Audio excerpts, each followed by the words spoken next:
ప్రభువైన యేసుక్రీస్తు నామాన్ని బట్టి మీకందరికీ వందనాలు తెలియజేస్తున్నాను. అలానే మీకందరికీ ఈస్టర్ శుభాకాంక్షలు తెలియజేస్తున్నాను. అందరూ ఈస్టర్ బాగా జరుపుకున్నారండి. మనము చాలా ఈస్టర్లని చూసుంటాము, చాలా క్రిస్మస్లను దాటింటాము. గుడ్ ఫ్రైడేలు మనము చాలా సంవత్సరాలుగా ఆచరిస్తున్నాము. ఇవన్నీ కూడా ఫాలో అవుతూనే ఉన్నాం. కాబట్టి మనకి ఈస్టరు, గుడ్ ఫ్రైడే, క్రిస్మస్ ఇలాంటి ముఖ్యమైన సందర్భాలకు సంబంధించిన ప్రతి అంశం గురించి మనకి ఎంతో కొంత అవగాహన ఉంది. ఎందుకంటే మనం ఎన్ని సంవత్సరాలుగా వస్తూనే ఉన్నాము. కొంతమంది అయితే సండే స్కూల్ నుంచి పెద్ద అయ్యే వరకు వస్తూనే ఉన్నారు. ఇంకా చెప్పాలంటే కొన్ని కుటుంబాలు తరతరాలుగా వస్తూనే ఉన్నారు. అయినా కూడా మనం నేర్చుకోవాల్సినవి కొన్ని ఉన్నాయన్నమాట. నేను ఈరోజు చెప్పే వాటిల్లో మీరు కొన్ని ఉంటే నేర్చుకోండి. అలానే పాతవే వచ్చాయనుకోండి, పాతదే చెప్పాడు అనుకోకుండా మరలా వినడానికి ప్రయత్నిద్దాము. ఓకేనా అండి? నాకు పాస్టర్ గారు గంట సమయాన్ని ఇచ్చారు కరెక్ట్గా. నేను దాదాపుగా గంటలోపు ముగిస్తాను, మిమ్మల్ని ఇబ్బంది పెట్టను. అయితే అందరూ ఈ కొంచెం టైంని జాగ్రత్తగా వినడానికి ప్రయత్నించండి. నేను మిమ్మల్ని చిన్ని ప్రశ్నలు అడుగుతాను, మీకు తెలిసిన ప్రశ్నలే. మీరు నాకు సమాధానం చెప్తే బాగుంటుంది. ఉత్సాహంగా చెప్పండి, ఓకేనా? నా గొంతు మీకు తేడా అర్థమైంది కదా. చాలా కాలం నుంచి నాకు కొంచెం వారం నుంచి హెల్త్ బాగలేదు. అది ఇష్యూ కాదు, మీకు వినపడుతుంది కాబట్టి చాలు. కాబట్టి మీరు నాలాగా మాట్లాడాలని కోరుకుంటాను. మాట్లాడతారా? నేను చిన్ని అడుగుతాను. క్రిస్మస్ ఎంతమంది ఇష్టంగా జరుపుకుంటారు? ఓకే. మిగిలిన వాళ్ళు జరుపుకోరా? మిగిలిన వాళ్ళు కూడా జరుపుకుంటారు, కానీ చేతులు ఎత్తాలనిపించదు. అంతే కదండి? సరే, ఈస్టర్ ఎంతమంది ఇష్టంగా జరుపుకుంటారు? ఈసారి చేతులు ఎక్కువ వచ్చాయి. మీరు అసలుకి చాలా గ్రేట్ అన్నమాట. సరే, ఇప్పుడు ఈ రెండింటి మధ్యలో నేను ఒక క్వశ్చన్ అడుగుతాను. క్రిస్మస్ ఇష్టంగా జరుపుకుంటారా? క్రిస్మస్ కంటే ఈస్టర్ ఇష్టంగా ఎక్కువ జరుపుకుంటారా? రెండూ ఇష్టమేనా? ఇక్కడెవరో మాకు ఈస్టర్ అంటున్నారు. ఈస్టర్ చెప్పిన తమ్ముడు చాలా వెరీ గుడ్ అన్నమాట. సరే, ఇప్పుడు మనం ఒకటి నేర్చుకుంటాం అన్నమాట. మీరు బాగా రెస్పాండ్ అవుతున్నారు, ఆన్సర్స్ బాగా ఇస్తున్నారు. మత్తయి సువార్తలో క్రిస్మస్ గురించి ఉందా లేదా? ఉందన్నోళ్ళు చేతులు ఎత్తండి. ఓకే, సరే. మార్కు సువార్తలో క్రిస్మస్ గురించి ఉందా లేదా? ఉంది అన్నోళ్ళు చేతులు ఎత్తండి. ఉందా? చూసావా? నువ్వు చాలా వెరీ గుడ్. సరే, లూకా సువార్తలో క్రిస్మస్ గురించి ఉందా లేదా? ఉందా? దీనికి చాలా గట్టిగా చెప్పారు. మరి యోహాను సువార్తలో క్రిస్మస్ గురించి ఉందా లేదా? ఉందా? Very good. ఏంటి క్రిస్మస్ గురించి మాట్లాడుతున్నారు, ఈస్టర్ కోసం వచ్చి అనుకోవద్దండి. నేను ఈస్టర్ గురించే మాట్లాడతాను. సరే, మరలా మత్తయి సువార్తలో ఈస్టర్ గురించి ఉందా?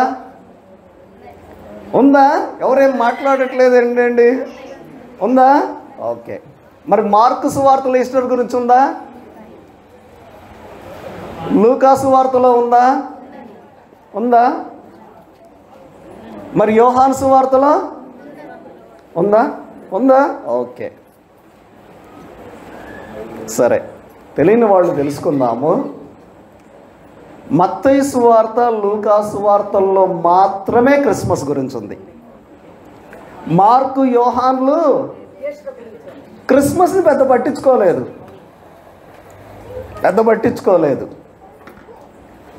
ఈస్టర్ గురించి మాత్రం ఈ 4 సువార్తల్లో ఉంది.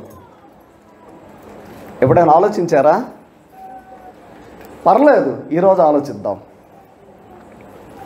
అంటే సువార్తలు రాసిన ఈ వ్యక్తులు ఈస్టర్కి ఇచ్చిన ప్రాముఖ్యతను క్రిస్మస్కి ఇవ్వలేదు. అంటే క్రిస్మస్ని తగ్గించినట్లు కాదు, కానీ ఈస్టర్కి మరింత ప్రాముఖ్యతనిచ్చారన్నమాట. మరింత ప్రాముఖ్యతని.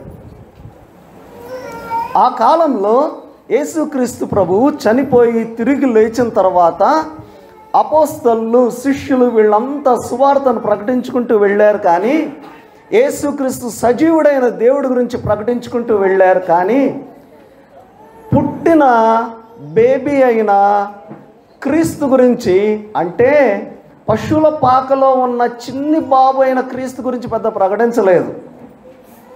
తిరిగి లేచిన సజీవుడైన దేవుడి గురించి ప్రకటించారు. చాలా వందల సంవత్సరాలు అసలు క్రిస్మస్ జరుపుకోలేదు ఆ కాలంలో వాళ్ళు. కానీ మనకి క్రిస్మస్సే ఎక్కువ జరుపుకుంటూ ఉన్నాము. జరుపుకుంటూ యేసుక్రీస్తుని ఒక చిన్ని బాబుగా పరిమితం చేస్తున్నాము. ఒక చిన్ని బాబుగానే పరిమితం చేస్తున్నాము. ఇదొక గొప్ప విషయాన్ని మనం ఈరోజు నేర్చుకుందాము. క్రిస్మస్ జరుపుకోవడం తప్పు కానే కాదు, దానికి మించి ఈస్టర్ జరుపుకోవాలి. ఎందుకో తెలుసా?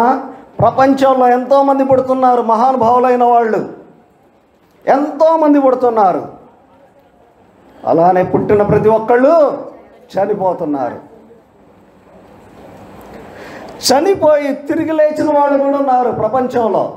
మన బైబిల్లో కూడా ఉంది లాజరు కదా, ఎగ్జాంపుల్ తెలుసు కదండి, బెస్ట్ ఎగ్జాంపుల్ లాజరు.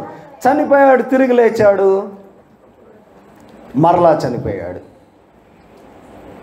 ఒక్క యేసుక్రీస్తు మాత్రం చనిపోయాడు, తిరిగి లేచాడు, మరలా చనిపోలేదు. ఎప్పటికీ సజీవుడిగానే ఉన్నాడు. అందుకు మనము ఈస్టర్ని జరుపుకుంటున్నాము. ప్రపంచంలో మనకున్న ధైర్యం ఏంటి తెలుసా? మన దేవుడు సజీవుడైన దేవుడు. ఆయన మృతుల్లో లేడు, సమాధిలో లేడు, సమాధి ఖాళీ అయింది, తిరిగి లేచాడు ఆయన. అంత గొప్ప దేవుణ్ణి మనం సేవిస్తున్నాము. గుడ్ ఫ్రైడే రోజు చాలా తెలుసుకున్నాం మనం విషయాలు. ఏం తెలుసుకున్నారంటే మీకు అందరికీ తెలుసు, ముఖం మీద ఉమ్మేశారు. దాని బ్యాక్గ్రౌండ్ తెలుసా అండి మీకు? యేసుక్రీస్తుని సిలువ ఎక్కనీయకుండా సైతాను పరిపరి విధాలుగా ప్రయత్నించాడు. మనల్ని ఒక మాట అంటే వెనక్కి తిరిగి అంటాం, ఖచ్చితంగా అంటాం. మనకంటే చాలా పెద్దవాడు మనల్ని అంటే మనం మనసులో అయినా తిట్టుకుంటాం. ముఖం మీద ఏకంగా ఉమ్మేస్తే, అరే నేను ఎవడ్రా, నేను దేవుణ్ణి అని ఆయన రివర్స్ అయితే బాగుండు అని సాతాను ఎదురు చూశాడు. అర్థమవుతుందా మీకు? కొరడాలతో కొడుతుంటే ఆయన ఒక్కసారికి దేవుడిగా ఆయన పవర్ చూపిస్తే సులువు మీదకి ఎక్కడు కదా అని ప్రయోగం చేశాడు సాతాను. అయితే ఆయన చేసిన రియాక్షన్ ఏంటంటే, ఆయన ఇచ్చిన రియాక్షన్ ఏంటంటే, కొట్టించుకుంటూ ఉన్నాడు, రక్తం కారుతూ ఉంది, కారే రక్తం నుంచి మనందరికి క్షమాపణ ఇచ్చాడు. అది యేసుక్రీస్తు మన కోసం చేసిన పని. మనకి నేర్పించాడు యేసుక్రీస్తు. ఆ తర్వాత స్టెఫన్ అదే పని చేశాడు. రాళ్లతో కొడుతున్నాడు స్టెఫన్ని. మహా అంటే మనం చూసి ఉండం కానీ బైబిల్లో రాయలేదు, కానీ చేతులు అడ్డం పెట్టుకొని ఉండొచ్చు రాళ్ళు కొడతా ఉంటే. కానీ వీరి మీద ఏ నేరము మోపొద్దు. క్రిస్టియన్ అనేవాడు రివెంజ్ తీర్చుకోడు, ప్రార్థన చేస్తాడు, క్షమిస్తాడు. ఈ ఈస్టర్ సందర్భంగా మనలో ఉన్న ప్రతి ఒక్కళ్ళం ఆ విధంగా ఉంటున్నామా? కుటుంబాలలో కలతలు ఎందుకుంటున్నాయి? ఈ సజీవుడైన దేవుడు అర్థం కాక ఉంటున్నాయి. చుట్టుపక్కల వాళ్ళతో గొడవలు ఎందుకు ఉంటున్నాయి?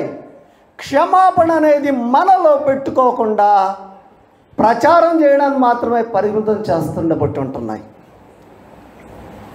మన గొప్పతనం బిల్డింగులు, బంగారము, కార్ల మీద చూపిస్తున్నాము. అవి ఉంటే గొప్పవాళ్ళం అనుకుంటున్నాం. యేసయ్య మనకేమిచ్చాడు తెలుసా? క్షమాపణ ఇచ్చాడు, క్షమాపణని నేర్పించాడు. అది స్వీకరిద్దాం, మనం అది చూయిద్దాం. అది గొప్ప ఆశీర్వాదం. ఆశీర్వాదాల లిస్టు భౌతిక ఆశీర్వాదాలే చూస్తున్నాం. పెళ్ళిళ్ళు కావాలి, ఉద్యోగాలు రావాలి, అవి మంచివే, ఇవి చూడాలి. ప్రేమ, సమాధానము, శాంతి, ఇవన్నీ మనకు తెలుసు, వరుసగా చెప్పేస్తాం. ఆ 9 ఆత్మఫలాలు అది మనకు ఆశీర్వాదంగా ఇచ్చాడు. ఈ ఈస్టర్ సందర్భంగా ఆయన ఇచ్చిన దాన్ని మనం వాడుకుందాం. మన ఇచ్చిన దాన్ని వాడుకుందాం. ఈ ప్రపంచంలో ఉన్న అతి పెద్ద సమస్య ఏంటో తెలుసా అండి? అత్యంత పెద్ద సమస్య, ప్రపంచం మొత్తానికి, ప్రతి మనిషికి ఉన్న అతి పెద్ద సమస్య ఏంటో తెలుసా? పాపం అంటే ఏంటో అర్థం కాకపోవడం. పాపంలోనే కొట్టుమిట్టాడుతూ ఉన్నాడు, కానీ పాపం చేస్తున్నాడనే విషయం అర్థం కాకపోవడం అసలు సమస్య.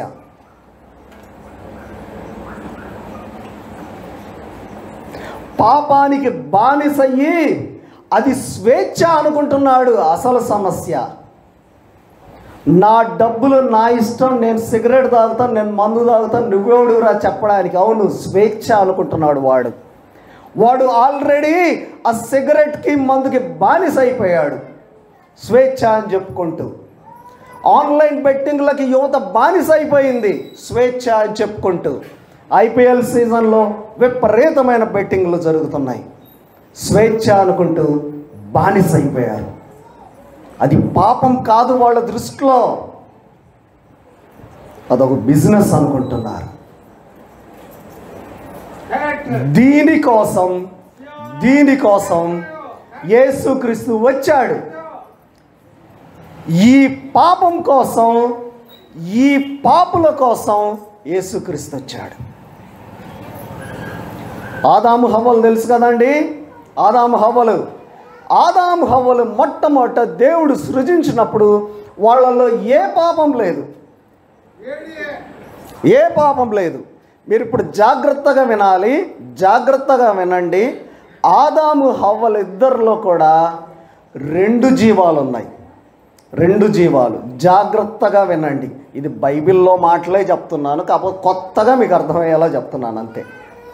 1 ఆత్మీయ జీవం, 2 భౌతిక జీవం. వింటున్నారా? 1 ఆత్మీయ జీవం, 2 భౌతిక జీవం. తినవద్దని చెప్పిన ఆ పండును తింటే నిశ్చయంగా మీరు ఆ రోజు చస్తారన్నాడు. తినవద్దన్న పండు వీళ్ళిద్దరు తిన్నారు, ఆ రోజు చచ్చిపోయారు, ఆత్మీయంగా చచ్చిపోయారు. మనకు డౌట్ వస్తుంది, ఆ రోజు చావలేదే అనుకుంటాము చాలామంది. మీకు అందుకే నేర్పిస్తున్నాను. ఆత్మీయమైన జీవితం చచ్చిపోయింది ఆ రోజు, భౌతికంగా మాత్రం ఉన్నారు. ఈ ఆత్మీయ జీవితం చచ్చిపోయిన తర్వాత మరలా ఎప్పుడు జీవించాలి? మరలా ఆత్మీయ జీవం ఎప్పుడు రావాలి? దేవుడితోటి పాప క్షమాపణ పొందిన తర్వాత మరలా మనకి ఆత్మీయ జీవితం వస్తుంది. మీకు అర్థమైందా అండి? ఈ విధంగా వాళ్ళు పాపంలో ఉండి ఆత్మీయంగా చనిపోయిన తర్వాత పుట్టిన పిల్లలు, పుట్టిన సంతానం అంతా కూడా ఆత్మీయంగా చచ్చిపోయిన వాళ్ళే. వింటున్నారా జాగ్రత్తగా? భౌతికంగా మాత్రం బ్రతుకున్నారు. అందుకే మనము కీర్తనల్లో దావీదు ఒక మాట అంటాడు, నేను పాపంలో పుట్టినవాడను కదా. పాపంలో పుట్టినవాడని అంటే అర్థం ఇది. ప్రతి ఒక్కళ్ళు పుట్టిన వాళ్ళంతా పాపంలోనే పుట్టడం అంటే అర్థం ఇది. కానీ చాలామంది తెలియక మన అమ్మా నాన్నలు శారీరకంగా కలిశారు, అది పాపం అనుకుంటారు. తప్పది, ఇది కరెక్ట్ మాట. పాపంలో పుట్టడం అంటే ఇది. ఇప్పుడు ఈ పాపంలో పుట్టినవాడు మరలా దేవుడి దగ్గరికి వెళ్ళాలంటే ఏం చేయాలి? పాపములు క్షమించబడాలి. పాపము క్షమించబడాలంటే ఒక పరిశుద్ధుడైన వ్యక్తి రావాలి. ఆ పరిశుద్ధుడైన వ్యక్తి ఎక్కడా లేడు. దేవుడే స్వయంగా దిగి రావాల్సిన పరిస్థితి. అన్నీ మీకు తెలిసినవే. దేవుడు స్వయంగా దిగొచ్చాడు పాప క్షమాపణ కోసం. ఆయన తన రక్తాన్ని కార్చాడు. మనం అందరము ఇప్పుడు పాప క్షమాపణ పొందితే, ఆయన్ని ఆహ్వానిస్తే మనమందరము పాప క్షమాపణ పొందుతాము. అప్పుడు మనకి రెండో జీవం వస్తుంది. అదే ఆత్మీయ జీవం. మీకు అర్థమైంది కదండి? ఎవరైతే పాప క్షమాపణ పొందుతారో వాళ్ళు భౌతిక జీవంతో జీవిస్తూనే ఆత్మీయ జీవాన్ని మరలా పొందుకోగలరు. ఒకవేళ ఇక్కడున్న మనందరిలో ఎవరైనా ఆత్మీయ జీవాన్ని పొందుకోలేదో వాళ్ళు బ్రతికుండియో చచ్చిన వాళ్ళతో సమానము. బైబిల్ చెప్తుంది ఆ విషయం. జీవించుచున్నావన్న పేరు మాత్రం ఉన్నది, కానీ నువ్వు మృతుడివే. కానీ మనకి ఈస్టర్ సందర్భంగా మంచి అవకాశం వచ్చింది. మరలా మనము సజీవులుగా ఉండొచ్చు. యేసుక్రీస్తు మన పాపాల కోసం మరణించాడని ఒప్పుకోవాలి. మొట్టమొదట మనము పాపి అనే విషయం గుర్తించాలి. చాలా సమాజాల్లో మనలో కూడా చాలామందికి ఒక విషయం ఏంటంటే, అసలు మనం ఏం పాపం చేశామని. అందరూ చేస్తున్నట్లే చేస్తున్నాంగా. మనం చర్చిలకు చందాలు ఇస్తున్నాము, దశంభాగాలు ఇస్తున్నాం, ప్రార్థనలు పెట్టుకుంటున్నాం, అందరితో బాగుంటున్నాము. కాదు, ప్రతి మనిషి పాపం చేసిన వ్యక్తే. దాని నుంచి మనం బయటపడాలి. మొట్టమొదట మన సమస్య ఏంటో మనం గుర్తిస్తే సమస్యకి పరిష్కారం వస్తుంది. అసలు అది సమస్య కాదనుకుంటే పరిష్కారం వేరే విధంగా ఉంటుంది. అందుకే ఎఫెసీయులకు రాసిన పత్రికలో ఒక్కసారి ఓపెన్ చేయండి. ఎఫెసీయులకు రాసిన పత్రిక 2వ అధ్యాయము 2వ అధ్యాయం 1వ వచనం చదవండి.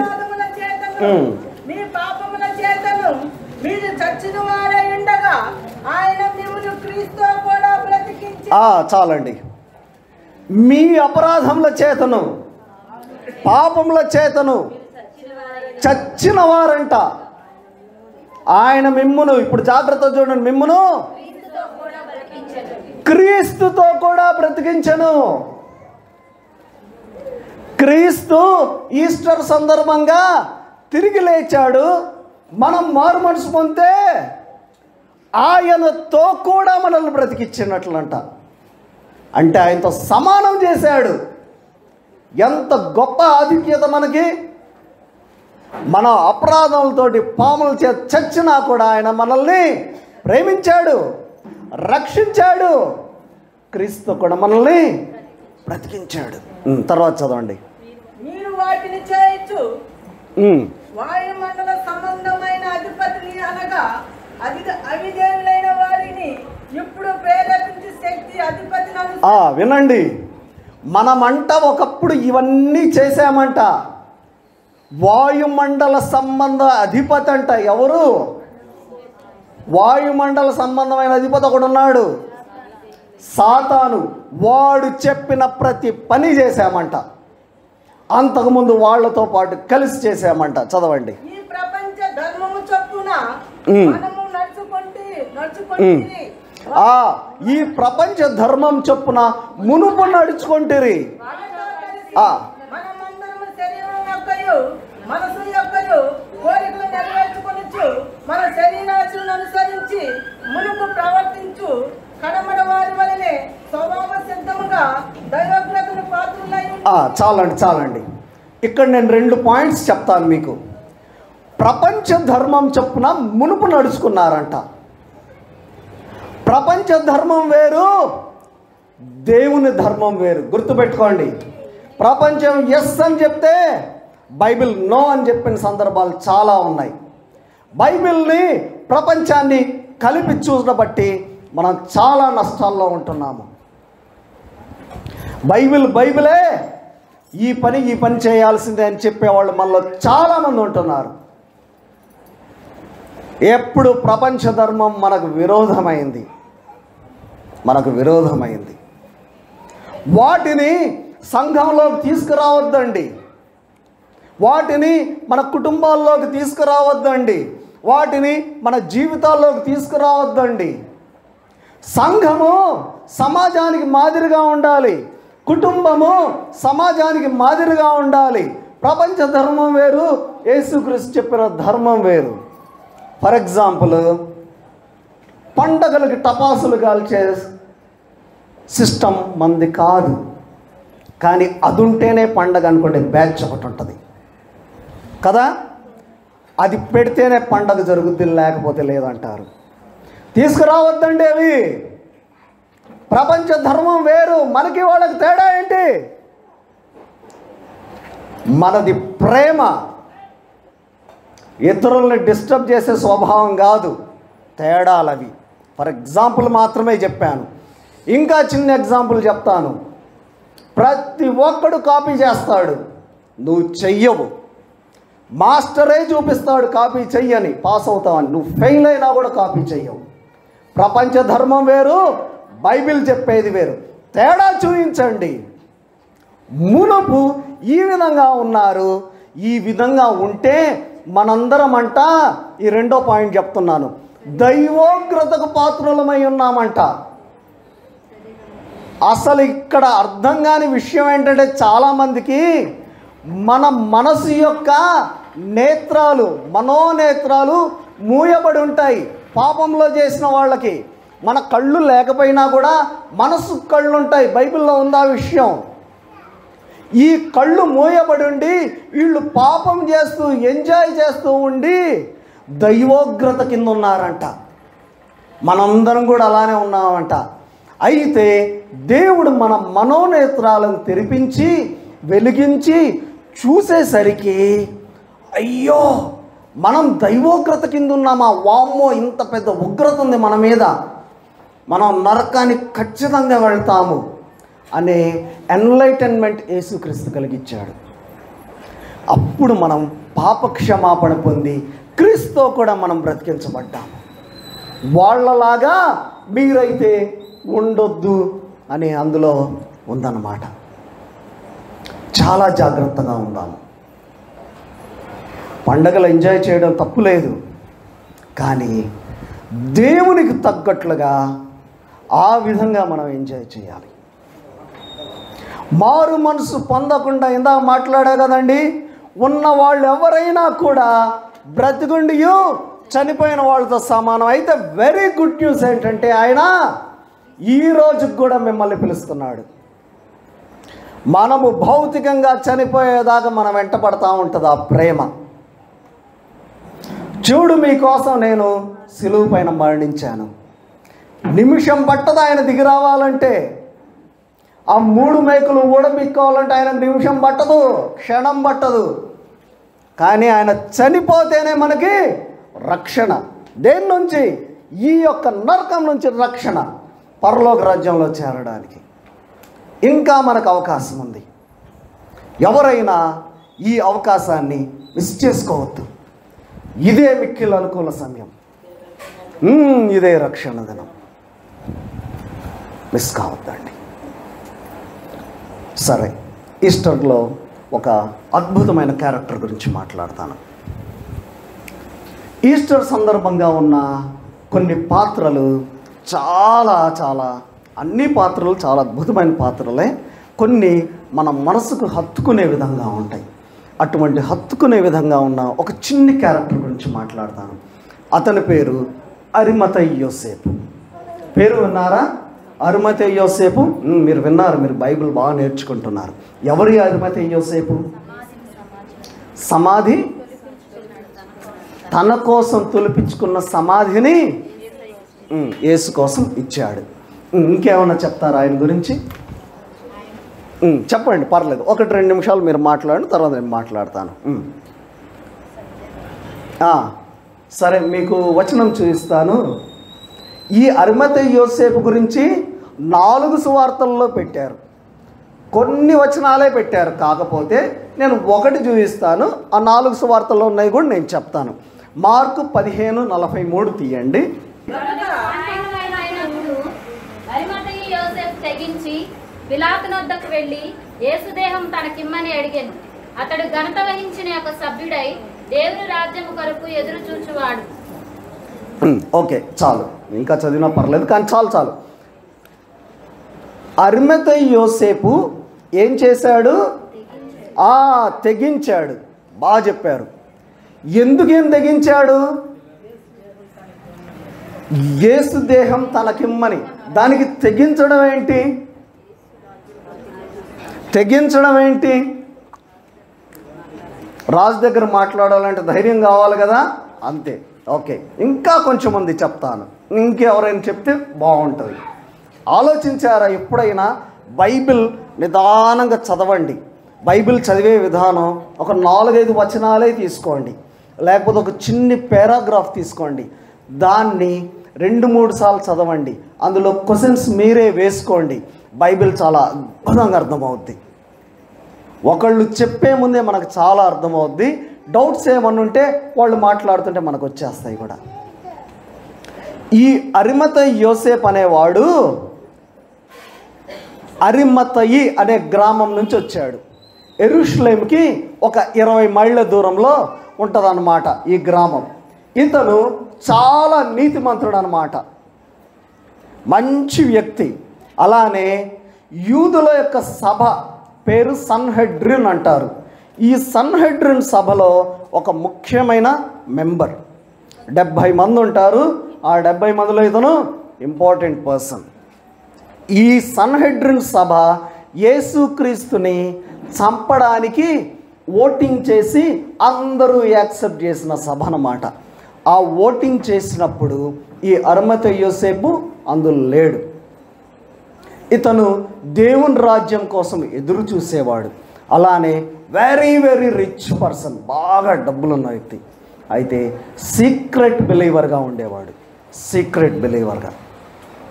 ఈ పరిసయ్యుల పరిస్థితి ఏంటంటే, వినండి కొంచెం జాగ్రత్తగా, వీళ్ళు సమాజంలో చాలా నీతిమంతులుగా చలామణి అయ్యేవాళ్ళు. వీళ్ళు సమాజం మందిరంలోకి నుంచి బయటికి వచ్చి వీధుల్లో నడుస్తూ ఉంటే వాళ్ళ ముందు 2-3 బంట్రోతులు లాంటి వాళ్ళు ఉండి, పరిసయ్యుడు వస్తున్నాడు, మహానీతిమంతుడైన అరిమతయి యోసేపు వస్తున్నాడు, పక్కా జరగండి అనేవాళ్ళు. కుష్ఠరోగులు ఎవరైనా ఉంటే రావద్దండి, స్త్రీలు అసలు ఎదురు కావద్దండి అంటే వీళ్ళు కొంచెం దాక్కొని చూస్తూ ఉండేవాళ్ళు అన్నమాట. ఇంత నీతిమంతులు అన్నమాట వీళ్ళు. ఇంకా వాళ్ళు సమాజ మందిరం ఆ కూడల్లో నిలబడి ప్రార్థన చేస్తారు. గొప్ప ప్రార్థన చేశారని పేరు ఉంటుంది వీళ్ళకి. వీళ్ళకంత వాల్యూ అన్నమాట సొసైటీలో. వింటున్నారా? అంత వాల్యూ వీళ్ళకి సొసైటీలో. ఇప్పుడు వస్తున్నాను తెగించి అనడానికి. పనికిమాల వాడు ఒకడు సిలువ పైన ఉంటే వాడి సమాధిని వాడిని తీసుకొచ్చి ఈడి సమాధిలో పెట్టుకోవడం ఏంటి అనే మాట రేపటి నుంచి వస్తుందా? తెగించడం అంటే అది. యేసుక్రీస్తుతో పాటే కలిసి ఉన్న 12 మంది శిష్యుల్లో ఒకడేమో అబద్ధం ఆడాడు, ఇంకోడేమో అమ్మి పాడేశాడు. మిగిలిన వాళ్ళు ఎక్కడున్నారో పారిపోయారు. వాళ్ళందరూ పారిపోయినప్పుడు అప్పుడు దాకా సీక్రెట్గా ఉన్న ఈ వ్యక్తి తెగించాడు, బయటకు వచ్చాడు. ఆ తెగింపు మనకుందా? ఆ తెగింపు? కాలేజీల్లో, స్కూళ్ళల్లో, పనిచేసే ప్లేసెస్లో క్రిస్టియన్ అని చెప్పే దమ్ము ధైర్యం ఉందా? ఇక్కడ ఒక వేషం వేసుకుంటాం, అక్కడ ఒక వేషం వేసుకుంటాం. తెగించి బయటకు వచ్చాడు అరిమతయి యోసేపు. అది మామూలు విషయం కాదు. ఇంకో ముఖ్యమైన విషయం, ఈయనకు పిలాతుతో మంచి కాంటాక్ట్స్ ఉన్నాయి. ఎందుకంటే సభలో ఇంపార్టెంట్ పర్సన్. ఈ సభ ఆమోదం చేస్తే పిలాతు ఒప్పుకోవాలి, వీళ్ళు ఒక రెజల్యూషన్ పంపిస్తే పిలాతు దానిపైన స్టాంప్ వేయాలి. అటువంటి పిలాతు దగ్గరికి వెళ్ళాడు. ఈయనకు నీకేంటి సంబంధం? ఈయన బంధువా, ఫ్రెండా? అసలు అంతకుముందు నీకు తెలిసినట్టే మా తెలీదే. తెగించి, వాళ్ళ మదర్ మేరీ రాలేదు, బంధువులు ఎవరు లేరు ఆ శవం కోసం. ఎవరు వచ్చారు? తెగించిన అరిమతయి యోసేపు వచ్చాడు. దేవుని యొక్క వర్క్స్ అలానే ఉంటాయి. యేసుక్రీస్తు చనిపోయిన తర్వాత తెగింపు వచ్చింది తనకి. చనిపోతే ఎవడైనా ఆరిపోతారు, లీడర్ చనిపోతే పారిపోతారు. చనిపోయిన తర్వాత ఇతను లేస్తాడో లేదో తెలియదు కానీ తెగించాడు. ఎంత ధైర్యం ఈయనకి, ఎంత ధైర్యం! ఆ తెగింపు ఈరోజు మనకు కావాలి. మారు మనసు పొందిన ప్రతి ఒక్కళ్ళకి అటువంటి తెగింపు కావాలి. క్రైస్తవులను కింద పడేసి కొడుతున్నారు, క్రైస్తవుల మీద నిందలేస్తున్నారు, వ్యంగ్యంగా మాట్లాడుతూ ఉన్నారు. తెగించి బయటకు వచ్చేవాడు కావాలి.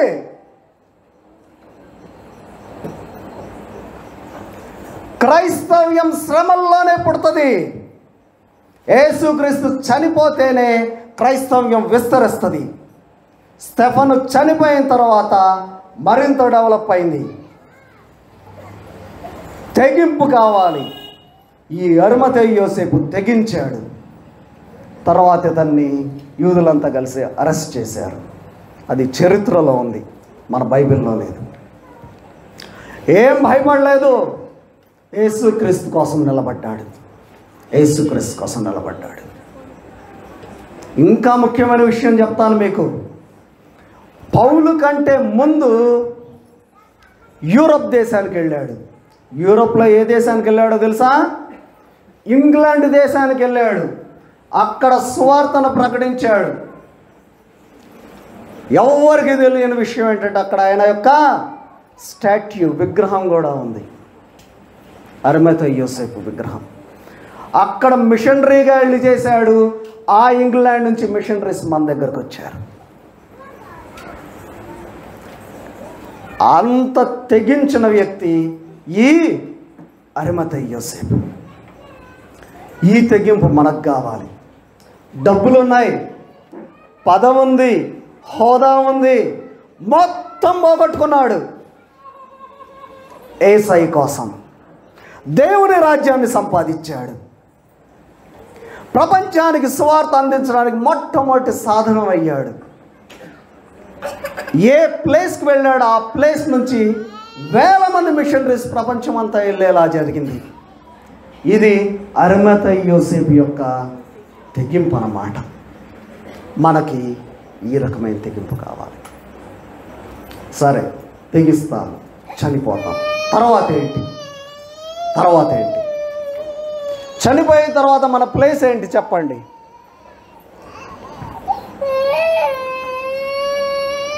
మాట్లాడండి. ఏం మాట్లాడలేకపోతున్నారు? ప్రతి మనిషి చనిపోవాల్సిందే. ఈ పాపంలో ఉన్న వాళ్ళు మరణం అంటే భయపడతారు. క్రైస్తవులు డెత్ అంటే భయపడకూడదు. ఈస్టర్ నేర్పించిన విషయం అది. మనం ఎలా చనిపోవాలో, ఎలా చనిపోకూడదో నేర్పించింది ఈస్టర్. మనం చనిపోయేటప్పుడు గుండె ధైర్యంతో హ్యాపీగా చనిపోవాలి. ఇవన్నీ బైబిల్లో ఉన్న విషయాలే. ఇంటి వాళ్ళ మీద ఎటువంటి అప్పులు పెట్టకుండా చనిపోవాలి. ఇంటి వాళ్ళని హ్యాపీగా ఉంచే పొజిషన్లో పెట్టి చనిపోవాలి. చనిపోవడానికి ప్లాన్ చేసుకోవాలి. ఈస్టర్ నేర్పించింది అది. యేసుక్రీస్తు స్టార్టింగ్ నుంచి చెప్తూనే ఉన్నాడు, మనుష్య కుమారుడిని అప్పగిస్తారు, ఆయన చనిపోతాడు, తిరిగి మూడవ దినాన్ని తిరిగి లేస్తాడు. ఒక ప్లాన్, ఒక పర్పస్ ఉంది. మనకు ఆయన నేర్పించింది అది. ఈ రోజు నేను చనిపోతే నా కుటుంబానికి ఏ ఇబ్బంది లేదు అనే ధైర్యము, తెగింపు మనకు కావాలి. ఈస్టర్ నేర్పించింది అది. మరణం అనే పదమే ఆలోచించకుండా ప్రపంచ ధర్మం నేర్పిస్తుంది. అర్థమైందా? శవం ఎదురొస్తే పారిపోవడం ప్రపంచ ధర్మం నేర్పిస్తుంది. శవాన్ని సంస్కారంగా చూడడం యేసుక్రీస్తు ధర్మం నేర్పిస్తుంది. అందుకే మగ్దలేనే మరియా, వేరొక మరియా, సలోమి, ఇంకో సలోమి, వీళ్ళందరూ కలిసి శవాన్ని ఏం చేయాలని వెళ్ళారు కదా, సుగంధ ద్రవ్యాలు పోయాలని వెళ్ళారు. ఒక సంస్కారం శవానికి కూడా ఇస్తుంది. అది మన ధర్మం నేర్పించేది. ఈ రాత్రి ప్రతి ఒక్కళ్ళు చనిపోవడానికి ఏమాత్రం భయపడకుండా ఉండాలి. అయితే ఈలోపు చేయాల్సిన ఒక పని ఉంది. పౌలు ఒక మాట చెప్తాడు, నా బ్రతుకు మూలంగానైనా సరే, చావు మూలంగానైనా సరే, క్రీస్తు నా శరీరం అందు ఘనపరచబడును. బ్రతికినంత కాలం క్రీస్తు కోసం బ్రతకాలి. చచ్చిపోయినా కూడా క్రీస్తు పేరు మారు మ్రోగాలి. ప్రవీణ్ పగడాల అనే పేరు మనం ఎంతవరకు వినలేదు. నేనైతే వినలేదు. మీరు వినలేదా? మీరొక్కళ్ళు విన్నారు. మారు మ్రోగుతుంది. ఎవడు ఎన్ని చెప్పినా ఎవరు నమ్మము. ఆయన క్రీస్తు కోసం హతసాక్షి అయ్యాడు. చావు మూలంగానైనా సరే క్రీస్తు శరీరమందు ఘనపరచబడును. అటువంటి వ్యక్తులు మనకు కావాలి. క్రీస్తుకు వాళ్ళు కావాలి. కొట్టేటప్పుడు గాడ్ బ్లెస్ యూ అనగలగాలి. ఇప్పుడు తెలుస్తుంది అందరికీ అసలు ఎవరైనా ఏం మాట్లాడాడైనా. మొత్తం యూట్యూబ్లు మొత్తం వెతుకుతున్నారు. అన్ని నిజాలే మాట్లాడాడు, ఒక్క తప్పు లేదు కదా అని బయట వ్యక్తులు చాలామంది ఉన్నారు. ఘనపరిచేటట్టు ఉండాలి. మన జీవితమే కాదు, చావు కూడా ఆయన ఘనపరిచేటట్లుగా ఉండాలి. అది ఈ ఈస్టర్ రోజు మనం నేర్చుకోవాలి. మారు మనసు పొందండి ప్రతి ఒక్కళ్ళు. దేవుని కోసం బ్రతకండి. మరణం అంటే లెక్క చేయొద్దండి. క్రీస్తు దగ్గరికి వెళ్దాం మనందరికీ పాట తెలుసు కదండి. ప్రియ యేసు రాజును నే చూచినా చాలు. తెలుసా అండి? ఉందా మీ దగ్గర? ఉంటే ఒక్కసారి పాడదామా?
ఒక్కసారి అందరము ఊహించుకుందాం.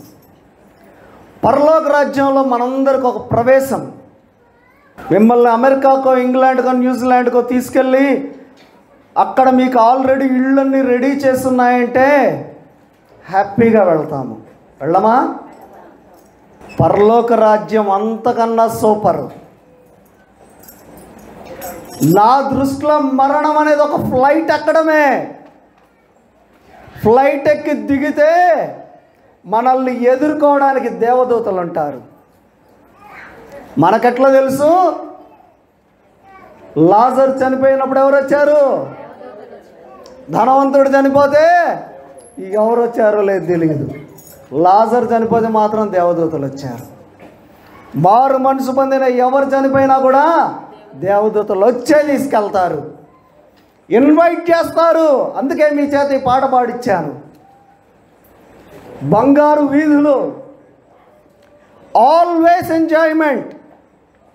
మన బంధువులు ఫ్రెండ్స్ అందరూ మారు మనసు పొందితే వాళ్ళు అక్కడే ఉంటారు.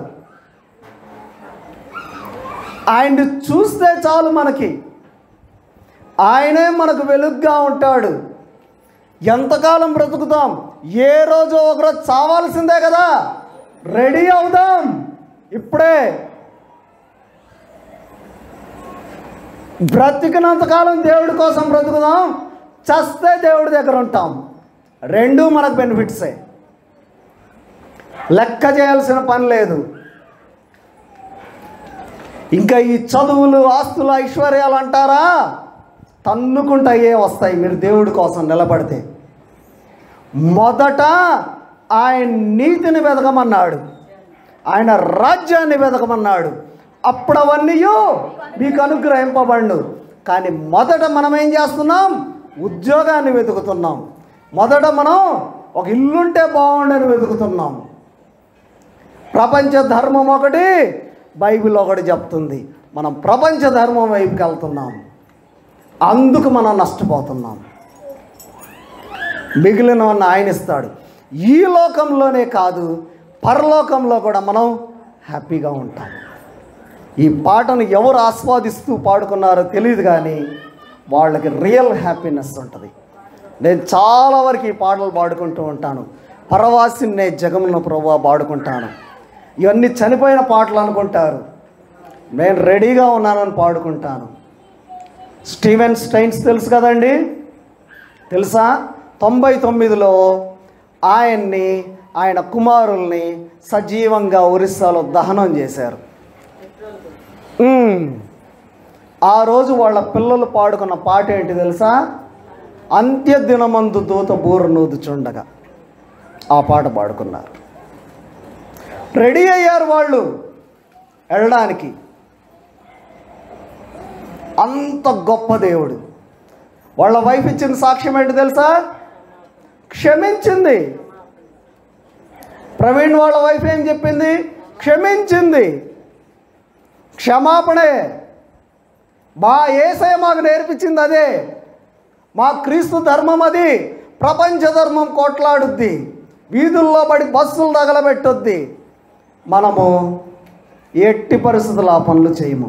లక్షల మంది తరలు వచ్చినా కూడా అటువంటి పనులు మన దగ్గర జరగవు. తేడా అది. క్రీస్తు ప్రతి ఒక్కరిని ఆహ్వానిస్తాడు. ప్రపంచ ధర్మం రూల్స్ పెట్టుద్ది. నువ్వు అక్కడే ఉండు, నీ ప్లేస్ అది. నువ్వు ఇక్కడికి రా, నీ ప్లేస్ ఇది. ఆలోచించుకోండి, ఆలోచించుకోండి. ఒక చిన్న ఎగ్జాంపుల్ చెప్పి క్లోజ్ చేస్తాను. ఇంగ్లాండ్లో ఒక స్కూల్ టీచర్ ఉన్నాడు. ఆ స్కూల్ టీచర్కి ఒక అబ్బాయి అంటే చాలా ఇష్టం, చాలా అంటే చాలా ఇష్టం. ఆ అబ్బాయి పేరు క్రిస్టఫర్. ప్రతిరోజు అటెండెన్స్ తీసుకుంటూ ఉంటాడు, పేర్లు చదువుతూ ఉంటాడు. క్రిస్టఫర్ అనగానే ఎస్ఆర్ అంటాడు. ఎస్ఆర్ అనగానే క్రిస్టఫర్ని చూస్తాడు. ఎందుకంటే ఇష్టం కదా, ఎవరికైనా అలా అనిపిస్తుంది, చూస్తాడు. అట్లా ప్రతిరోజు పిలుస్తూ ఉంటాడు. అది జరుగుతూ ఉంది, కొన్ని నెలలుగా జరుగుతూ ఉంది. ఒకరోజు క్రిస్టఫర్ అని పిలిచాడు, చూశాడు, కనపడలేదు. క్రిస్టఫర్ అని పిలిచాడు, ఇంకోవైపు చూశాడు, ఎక్కడైనా కూర్చున్నాడు. ప్లేసులు మారుతుంటారు కదా పిల్లలు, కనపడలేదు, వినపడలేదు. ఇంకోసారి క్రిస్టఫర్ అనుకుంటూ చూశాడు. ఒక అమ్మాయి లేసి చెప్పింది, Christopher is no more sir. Christopher లేడు, చచ్చిపోయాడు, ఇంకా రాడు. ఇంకా ఇంత ఇష్టపడిన ఈ స్కూల్ టీచరు ఇంకా నెక్స్ట్ పేరు పిలవలేకపోయాడు. పిలవలేక ఆ రిజిస్టర్ అక్కడ పడేసి వెళ్ళిపోయాడు. ఆ బాధను ఎవరైనా అర్థం చేసుకోగలరు. వెళ్ళిపోయిన తర్వాత చాలాసేపు ఏడ్చి ప్రాణం చేసుకున్నాడు. ఇప్పుడు క్రిస్టఫర్ ఎక్కడున్నాడు? ఆయనకు దేవుడు ఒక మంచి తలంపు ఇచ్చాడు. పరలోక రాజ్యంలో అటెండెన్స్ ఇస్తున్నాను నేను. క్రిస్టఫర్ అంటే ఎస్ జీసస్ అన్నాడు. వెంటనే పాట రాస్తాడు. నేను కూడా చేరియందు నచ్చటం. మనం పాడుకునే పాట ఇంగ్లీష్లో రాస్తాడు, తెలుగులో అనువాదం.